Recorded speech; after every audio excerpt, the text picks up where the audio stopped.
네, 오밤중 뉴스 함께하고 계십니다. 자, 첫 번째 순서는 오늘 열렸던 재판 소식 전해드리는 시간으로 준비해봤습니다. 오늘도 내란 재판이 열렸습니다.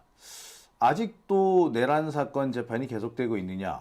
당연히 계속되고 있죠. 지금 끝났다고 하는 거는 윤석열의 1심만 끝났을 뿐이고요. 그 외에 여러 가지 사건들이 계속 진행 중입니다. 자, 오늘은 그 중에서 김용현 재판이 열렸습니다. 김용현이 내란 사건 외에 내란에 부과되는 사건으로도 하나 기소가 되어 있는데요. 특수공무집행 방해 사건이라고 합니다. 근데 아시다시피 김용현 재판은 늘상 재미있는 일들이 계속됩니다. 재미있는 일이라고 해야 될지는 모르겠습니다만 항상 소동이 끊이지 않는 그런 곳이 있죠. 자, 오늘도 그런 일들이 있었다고 하는데요. 자세한 현장 소식 들어보도록 하겠습니다. 오늘도 법정에 2분 뉴스 강지호 기자가 다녀왔습니다. 안녕하십니까? 네, 안녕하세요. 자, 매번 법정 소식 전해드릴 때마다 김용현 얘기가 나오면은 재밌어요. 또 오늘은 무슨 소동을 벌였을까?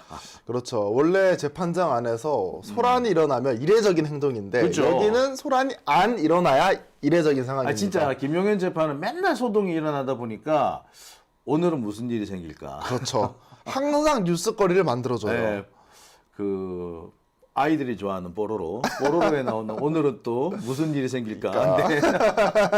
예, 뽀로로 재판이 돼버렸다는 얘기가 있던데요. 네, 자, 김용현 뽀로로 오늘은 무슨 짓을 했는지 좀 궁금해요. 오늘 재판 오전에 지속적으로 특검에게 유도신문 하지 마라 라고 주장을 해요. 유도신문 하지 마라? 그렇죠. 그러니까 이제 질문이 폐쇄형 질문이 있고 오픈된 질문이 있는데 폐쇄형 같은 경우에는 네, 아니요 정도의 대답을 할 수 있는 정도의 질문이란 말이에요.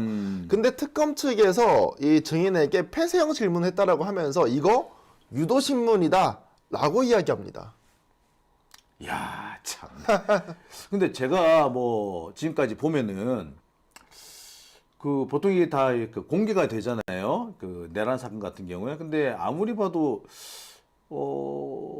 이게 유도신문이라고 말할 정도의 그런 질문은 보기가 드물던데 꼭 그런데 윤석열 측이라든지 또는 뭐 김용현 측이라든지 항상 시비를 털어요.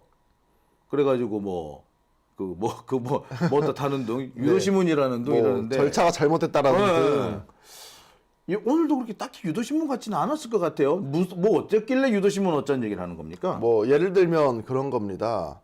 밥 먹었니? 오후 10시에 밥을 먹었습니까?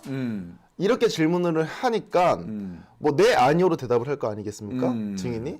근데 이렇게 딱딱 떨어지게 질문하면 안 되고 오픈형으로 물어봐야 된다라는 거예요. 여러 가지의 몇 내용에 시에 밥을 먹었습니까? 이렇게? 뭐 그런 거죠. 그러니까 그런 부분에 대해서 유도신문이라 얘기를 하는데 이게 수십 번에 걸쳐가지고 유도신문이라는 주장을 한단 말이에요. 계속해서. 근데 저는 이 유도신문이라고 하는 이유가 있다고 생각합니다. 우리도 이렇게 방송 쭉 하다가 방송 한번 딱 끊기면 맥이 빠지잖아요. 그죠. 못 하겠잖아요. 그죠. 그럼 똑같습니다. 재판 소송 지휘 같은 경우에 특검이 쭉 치고 나가야 되는 생각이 있어요. 내가 어떤 식으로 오늘 지휘를 해야겠다. 근데 이거를 계속 맥락을 끊는 겁니다. 그렇지. 그렇죠. 준비된 그게 있었는데 그게 있는데 딱딱 끊기면은 그렇죠. 이어가기가 좀 어렵죠. 맞습니다. 맥을 끊는다 이 예. 말이네. 적당한 시점에서 맥을 끊어주기 위해서 이거 그럼 고도의 이 방해 전술이네요. 그렇죠. 고도의 방해 전술이고 두 번째도 중요합니다. 두 번째가 다음 이야기가 이어지는데 거기 방청석에 앉아 있는 분들 같은 경우에는 거의 90% 이상은 김영현과 윤석열을 지지하는 사람들이에요. 야, 지금 특검이 유도신문하고 있고 우리 재판 불리하게 하려고 계속 진행 중이야라는 것을 들려주는 겁니다. 일종의 세뇌 같은 거네요. 그렇죠. 야, 지금 특검 세뇌하고 유도신문하고 있다. 이거를 알려주는 거예요. 야, 특검이 이거 유도신문 하는 거야. 그러니까 야, 니들 조금 이따 반발할 준비해. 뭐 이런 거네요. 그렇죠. 왜 그러냐면 특검 측에서 어떤 진술을 할 때는 방청객석에서 약간의 부정적인 피드백이 나옵니다. 아하. 그리고 김영현 측에서 이런 것들 콕콕 집으면 긍정적인 피드백이 나와요. 사람이라는 게 여러분들 무시를 하려고 하더라도 계속 부정적인 피드백을 듣잖아요. 사람이 위축됩니다. 그렇죠. 당연히 될 수밖에 위축되지. 없어요. 예, 그게 이제 특검이 아니라 특검 해랩이라도 그럼요. 자꾸 그런 식으로 나오면 위축이 되거든요.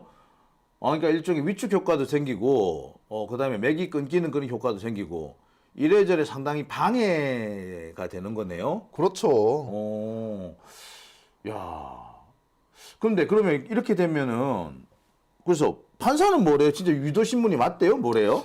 우선 한성진 판사 같은 경우는 일단 뭐 확인하는 거니까 괜찮다. 그리고 뭐 변호인 말도 틀리지 않았고 특검 말도 뭐 틀린 건 아니다라고 그냥 얘기를 합니다. 제2의 지휘기원이구만. 그렇죠. 그냥 이 한성진 판사의 특징을 보면 약간 똑부러진 성격이 아니라 그냥 유야무야 넘어가고 뭔가 재판을 제대로 지휘하려는 그런 뭐 적극성이나 이런 것들은 전혀 보이지 않는 그런 판사입니다. 아니 이런 새끼가 왜 이재명 대표한테 이재명 당시 이제 민주당 당 대표 당시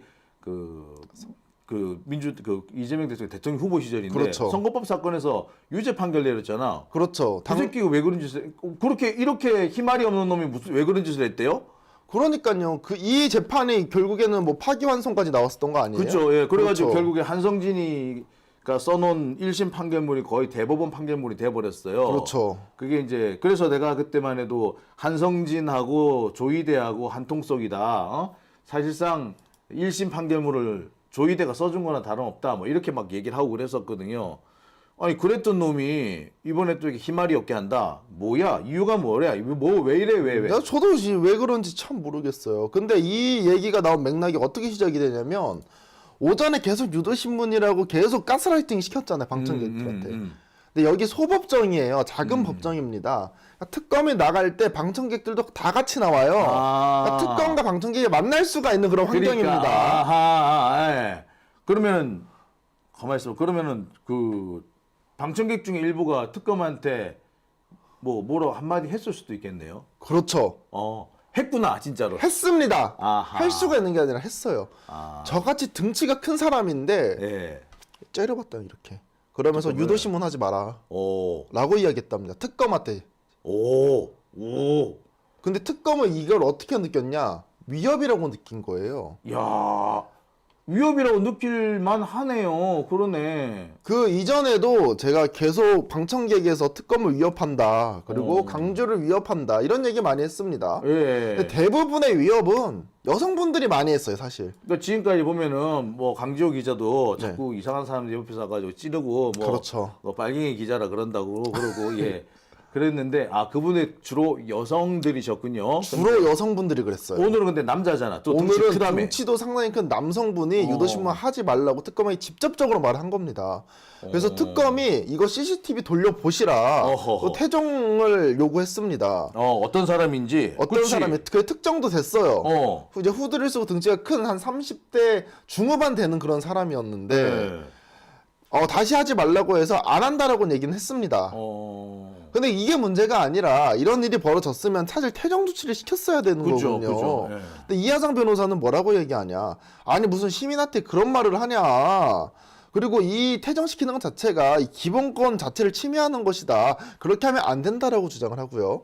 고영일 변호사 같은 경우에도 이거 소송지휘 이 재판정 안에서 소송지휘 할 때 이런 일이 생기면 퇴정 조치해도 되나? 공판이 끝난 이후에 법정 밖에서는 일어난 일 가지고 퇴정 조치 시키면 안 된다라고 이야기합니다. 에이 그건데 이거는 법정 안팎에서 일어나는 모든 문제를 다 판사가 다 처리할 수 있어요. 그러니까 재판이 완전히 끝나가지고 다 돌아가세요 하고 난 다음에 벌어진 일이라면은 뭐 고용일이 본 변호사인지 뭐 그 사람 그렇죠. 말이 맞는데 잠시 휴정한 거잖아. 그리고 이게 법정 아니잖아. 그래도 그렇죠. 건물 아니잖아. 건물 아닙니다. 그래서 벌어졌으면 당연히 재판부 사법부가 책임을 지는 게 맞죠. 그리고 문제가 있었으면 감치가 아니라 더한 것도 할 수 있어야지. 근데 야 그럼 똑같이 우리도 해줘야겠다. 우리 다음부터 몰려다녀가지고 뭐 이하상 변호사니 고영일 변호사 예. 우리도 위협하고 다닙시다. 이 내란 새끼야 이러고 내란 역적놈들아 이러고. 근데 여러분 이게 왜 재판에서 중요하냐면 사람이 진짜 위축이 된다니까요. 그렇지요. 반대로 생각해 보세요. 특검이 그래도 대단한 게 뭐 요즘에 욕을 많이 먹긴 하지만 계속 수많은 방청객들 막 100명 가량 되는 방청객들이 집단 린치를 하듯이 막 욕도 많이 하고 막 위협하기도 하고 그럽니다. 네. 그럼 사람이 위축이 될 수밖에 없어요. 반대로 지금 이하상 변호사라든지 김영현 변호인들, 윤석열 변호인들 만약에 민주시민분들 다 꽉꽉 채워가지고 뭐 한마디 할 때마다 아, 저 새끼 미친놈이네? 이런 추임새를 넣어봐요. 위축 안 되겠습니까? 지들은 더 놀랄걸? 지들은 더 난리 칠걸? 완전 아마 난리 칠 거예요. 그쵸, 예. 그러니까 이 부분이 아니 뭐 한마디 했는데 뭐 넘어가지 뭐 할 게 아니라 이거 진짜 확실하게 꼬집어야 됩니다. 네. 진짜 오늘 이렇게 기사가 나기도 했더라고요. 이게 뉴스원 기사인데요. 자, 30대 중후반의 거구의 남성이고요. 유도 신문 하지 마라 이렇게 항의를 했다는 거잖아요. 그죠? 그렇죠. 야, 근데 상황이 이렇게 되면은 글쎄. 근데 그 판사가 딱히 제지를 안 했다고요? 네, 딱히 제지하지 않았습니다. 그러니까 어떻게 보면은 유도신문 얘기 계속 하는 이유가 이런 사람들이 그 시비를 걸고 나오라는 저항을 하라는 이런 식의 유도네, 말 그대로 유도네. 유도라고 볼 수가 있는 거죠. 사실 이런 얘기도 많지 않았습니까? 이재명 대통령 피습 당했었을 때 네. 얘기가 많이 나왔던 것이 누가 직접적으로 지시를 내린 것보다도 거기에 윤석열의 지지자들이 계속 가스라이팅을 해가지고 정말 이재명 대통령이 악마다, 나쁜 사람이라는 인식을 씌워서 행동을 하게 만든 거잖아요. 그렇죠. 이것도 전 유사하다고 보는 거예요. 변호인 측이 그래도 김영현 지지자들이니까 특검이 정말 나쁜 짓을 하다. 악마다라는 인식을 씌워가지고 나중에는 진짜 공격이 들어올지 모르는 일입니다. 이게 지금 아니 이런 식으로 해서 생긴 일, 이런 과정을 통해서 생긴 일이 서부지법 폭동 사태였단 말이에요. 그렇죠. 그러니까 이 다음번에는 무슨 일이 벌어질지 몰라요, 솔직히. 아니 법원을 때려 부시는 놈들이 그 특검 뭐 어떻게 해코지 못하겠냐고요. 하고도 남을 놈들이에요. 그렇죠. 가까이 있기 때문에. 어떻게 대한민국이 어쩌다가 이 꼬라지가 됐는지 모르겠는데, 자, 여기서 잠시 한번 도대체 질문을 뭐 어떻게 했길래, 아까 뭐 반복되는 걸 수도 있겠습니다. 뭐라고 질문했길래 유도신문이라는 거예요? 그러니까 특검이 오늘 증인으로 나온 사람이 2명이 있었거든요. 네. 문상철 국방부 공관장이 나왔어요. 국방부 장관 공관장. 그렇죠. 이제 공관장이 나왔는데, 그러니까 뭐 청소해주고 뭐 이 전체적인 공간 안에 있는 일을 도와주는 사람입니다. 네. 1층이 있고 2층이 있을 거 아니에요. 네. 근데 김영현 같은 경우 2층에서 생활을 합니다. 근데 김영현과 잘 지내고 있는 수행 비서가 있어요. 네. 양호열이라고 하는 사람인데 네. 그 2층에는 이 양호열이라는 사람이 거의 지내고 나머지에 있는 사람들은 김영현이 생활할 때 2층 안 올라간다라는 거예요. 그거가 관련된 질문을 하는데 이거는 유도신문이라고 얘기를 하는 겁니다. 그게 왜 유도신문이야? 왜냐면 그게 왜? 이 특검이 2층을 아예 못 올라오게 막는 것처럼 유도를 했다라는 거죠. 질문 자체가. 그렇게 그래? 무슨 말인지 그게 희한하네. 하여튼 뭐 그랬다고 예, 왜냐면 이제 공간에서 이제 우리가 생각하는 것은 김영희는 뭐 포고문도 작성을 하고 개헌과 관련된 문건을 작성했을 것으로 지금 예상을 하고 있거든요. 그래서 특검은 이 2층을 가로막는 것 자체가 그런 것들 때문이 아닐까라는 생각을 지금 가지고 있는 것 같아요. 그러니까 특검 측 같은 경우에는 이제 못 올라오게 막는 이유가 개헌과 관련돼 있기 때문에 못 올라오게 막는다라고 지금 생각을 하고 있는 것 같고 변호인 측 같은 경우에는 아니다. 이거는 직접 생활하고 밥 먹고 하는 그런 공간이기 때문에 못 올라오게 한 것이다. 지금 이런 식으로 주장을 하고 있는 상황입니다. 네, 뭐 어쨌거나 뭐 그렇다 치고요. 사실 이거 뭐 중요하진 않는데. 네, 근데 뭐 그런 식의 얘기인 건 좋은데 그게 그렇다고 해서 유도신문은 아닌 것 같은데 유도신문 안 해봤구만. 제가 이제 유도신문 얘기를 할게요. 제가 이제 몇 년 전에 불교방송입니다. 네. 불교방송 노조위원장 하다가 이제 다른 데로 옮겼어요. 근데 제가 옮기고 난 다음에 불교방송 내에서 또 조금 소동이 있었던 거야. 그래서 저보고 이제 증인으로 출석을 해달래. 네. 그러니까 이제 증인으로 떡하니 갔더니 상대방 변호사가 나를 아주 공격적으로 질문하는 거야. 그러면서 이제 이렇게 얘기를 하는 거니까 제가 만든 노조 말고 다른 노조가 하나 제2 노조가 생겼는데 이 제2 노조가 자기들이 이렇게 명분이 있을 거 아니야. 출범 선언문에 막 명분을 막 쭉 길게 얘기해놨어. 그 출범 선언문에 있는 명분을 쭉 살피면서 그러면서 1노조는 어용 노조이고 뭐 어쩌고 저쩌고 하면서 그래서 이렇게 된 거죠? 이러더라고요. 그래서 질문을 하나를 해야 되잖아. 그런데 이렇게 해서 이러한 명분을 가지고 출범한 이 노조가 있었고 1노전에 비해서 어용 노조고 그렇기 때문에 이렇게 된 거죠? 이게 유도신문인 거예요. 아. 질문이 2개, 3개 된 거 아니야. 그럼 여기서 예, 아니오라 여기 보면은 앞에 거를 다 예스라고 그러거나 다 노라고 해야 되잖아. 그렇죠. 근데 보면 예스라고 말할 것도 노라고 말할 것도 예스, 노라고 말하기 어려운 것도 있잖아. 한꺼번에 묶어서 예스라고 몰고 가는 거예요, 이게. 이게 유도신문이에요. 아. 근데 이게 뭐 유도, 근데 오늘 얘기한 건 유도도 아닌데? 그렇죠. 그리고 또 이런 게 있습니다. 자, 오늘 강지호 기자 식사하셨어요? 네. 맛있었나요? 맛있었습니다. 예, 맛있는 밥을 드신 거군요. 네. 맛있는 밥, 글쎄, 그러면 쌀이 맛있었나요? 반찬이 맛있었나요? 쌀이 맛있었습니다. 예, 자, 요렇게 질문을 해야 되는데, 예. 자, 맛있는 밥을 드셨죠? 쌀이 맛있었군요, 특별히. 그렇죠? 네네. 야, 요렇게 하는 거. 이게 반찬이 맛있었는지 쌀이 맛있었는지 모르는데 질문이 쌀이 맛있었어요 하면 대체로는 내라고 하잖아요. 그렇지. 특별하게. 특별하게. 예, 근데 대신에 이 사람은 이제 그 다른 의도를 가지고 미리 이렇게 밑밥을 까는데 밑밥 까는 용도로 유도신문을 하는 거야. 이게 문제인 거거든요. 근데 그와 관련이 없다면 딱히 유도신문이라고 문제 삼을 필요가 없어요. 근데 계속 유도신문을 했다는 얘기군요. 그렇죠. 일종의 소동을 일으키기 위해서. 이게 소동이 되고 그 이후에 소요 사태가 일어날 수도 있는 그런 상황인 거죠. 야, 실제로 그래서 오늘 그러면 좀 소동 비슷하게 날 뻔도 했었다는 거고요. 그렇습니다. 근데 어떻게 보면 법정에서 위협적인 행동을 했는데 그걸 가지고 이제 두둔을 한 거 아닙니까? 김용현 측 변호사들이. 그 두둔을 한 거죠. 근데 사실 얼마 전에 어떤 그 시민이 이하상 변호사한테 똑바로 하라고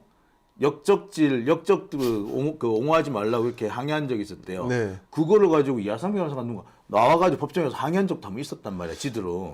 근데 지들은 그렇게 항의해놓고서는 아니 본인들 말처럼 시민의 기본권은 어디 간 겁니까? 그러니까 본인들은 왜 인정을 안 해주는 뭐 거죠? 감치를 하라는 둥, 그 외에 뭐 노려본다 이런 얘기는 진짜 많이 했어요. 예. 걔네들도 했잖아. 근데 자기들이 당하는 입장, 진짜 이번에 자기들이 가해자 측 입장이 되니까 또 말이 바뀌는군요. 그렇죠.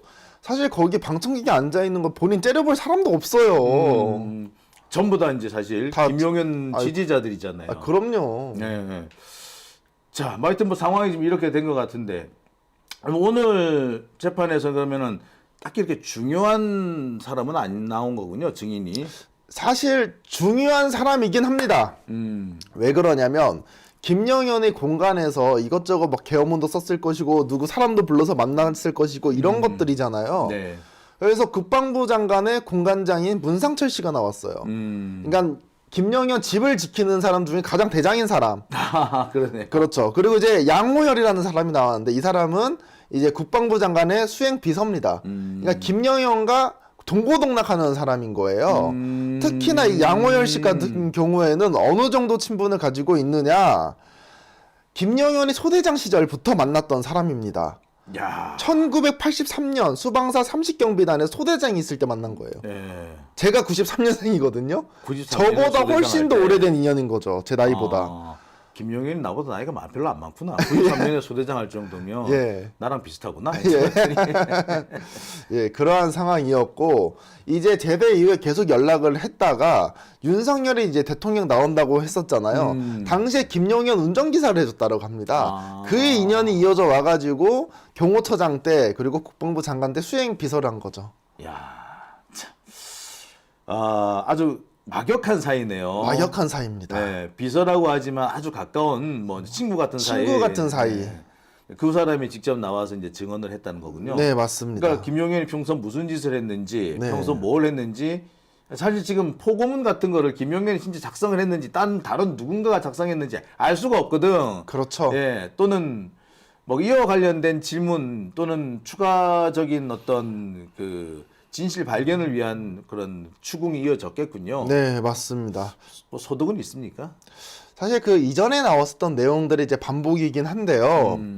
이 위계 공무집행 방해를 우리가 한번 큰 틀로 생각을 해봐야 됩니다. 두 가지 크게 혐의예요. 위계 공무집행 방해가 있고 증거인멸이 있습니다. 위계 공무집행 방해는 뭐냐면 김용현이 이 경호처한테 연락을 해가지고 보안폰을 지급을 받고 그 보안폰을 12월 2일 날 노상원한테 전달해줬다라는 혐의입니다. 아, 노상원한테 보안폰을 왜 줬대? 사실은 노상원은 민간인이기 그러니까, 때문에 보안폰을 지급받으면 안 안 되죠. 돼요. 네. 그리고 경호처 직원이 나와서도 얘기했을 때 민간인은 받으면 안 된다라고 얘기를 했습니다. 그렇지. 이미 그게 맞죠. 예. 그게 맞습니다. 이제 두 번째는 뭐가 있냐? 계엄에서 폭망했잖아요. 망했잖아요. 뭐 어떻게 해야 됩니까? 공간에 있는 서류들, 다 태워야지. 노트북, 예. 휴대폰 다 증거인멸했구나. 증거인멸했잖아요. 그것과 관련된 내용이 나왔고 오늘은 그 중에서도 증거인멸과 관련된 내용이 상세하게 나왔습니다. 그러니까 지금 내란과 직접적인 연관이 있는 건 아니나 김용현으로서는 그 내란의 수습, 나름의 수습, 그렇죠. 도피, 은닉 이런 것들을 하기 위한 그런 행동들이었군요. 그렇죠. 이제 윤석열에게 특수공무집행 방해가 있었다라고 하면 김영한테는 위계공무집행 방해가 있는 거죠. 네. 그리고 제가 오늘 처음 알았는데 위계공무집행 방해 그 위계가 저는 상하를 얘기하는 줄 알았거든요. 상하가 아니라 거짓이더라고요. 네, 위자와 개자, 그렇죠. 거짓 계략, 거짓 개였습니다. 거짓말과 속임수라는 뜻입니다. 위계. 그렇죠. 거짓말과 속임수로 공무집행을 방해했다. 뭐 이 그렇죠. 얘기인데, 예, 그죠. 그러니까 그치, 지금 김용현이 이제 거짓말을 한 거죠. 그렇죠. 이제 비아폰을 지급해주면 안 되는데 경호처에서 결국에는 김영현이 경호처 직원을 속여가지고 보아폰 지급하게 만든 것이니까. 뭐 유죄 선고가 되는 거는 크게 뭐 변수는 없어 보이고요. 네. 재판이 언제까지 갈 것이냐가 제일 궁금한데 뭐 어느 정도 갈 것 같습니다. 지금 8차 공판 기일이거든요. 얼마 지나지 않. 그러니까 기간은 오래됐는데 공판이 안 이루어졌어요. 계속 이 김영현 측에 계속 그 요구가 있었기 때문에 그래서 이 재판 제 생각이 좀 질질 끌 것 같다라는 생각이 듭니다. 한성진 부장판사가 그거라고 그랬죠. 이 한성진 부장이 제2의 지기현으로 알려져 있는 한성진 그렇죠. 부장판사. 그 벌써 그러니까 지금 시작한 게 그러고 보니 꽤 오래된 것 같은데 그동안 뭐 김용현 다른 재판 때문에 미뤄준 거네요. 그리고 그렇죠. 이제서 지금 재개를 한 건데 글쎄 재판이 글쎄 좀 그러네. 예. 재판이 좀 그렇죠. 네, 한성진 부장판사 우리 이 이름 기억해야 됩니다. 이 사람이 여러분 우리 이재명 대통령 그 선거법 사건 그 사건에서 1심 유죄 판결 내렸던 이 판사예요. 그러니까 이 사람이 앞으로 무슨 짓을 할지 모른다 이렇게 볼 수도 있을 것 같습니다. 자, 앞으로 좀 하실 일이 많으시겠어요. 네, 요즘에 재판이 너무 많고 내일 또 한덕수의 선고가 있는 날입니다. 그렇죠. 예, 물론 이제 떨어지긴 했지만 이제 생방송으로 볼 것 같고 내일 또 이준수 씨의 재판도 있습니다. 세강자. 예, 세강자. 네, 예. 그래서 저는 김건희의 김건희의 그 남자. 그 남자, 김건희의 남자, 예. 재밌겠네요. 재밌겠죠. 그래서 한덕수 재판은 제가 라이브로 좀 시청을 하고 오겠고 그리고 세강자 씨는 공판에 한번 다녀와 보려고 합니다. 네, 알겠습니다. 재밌을 것 같네요. 자, 내일 그럼 뵙도록 하고요. 오늘은 여기서 보내드릴게요. 고생하셨습니다. 네, 감사합니다.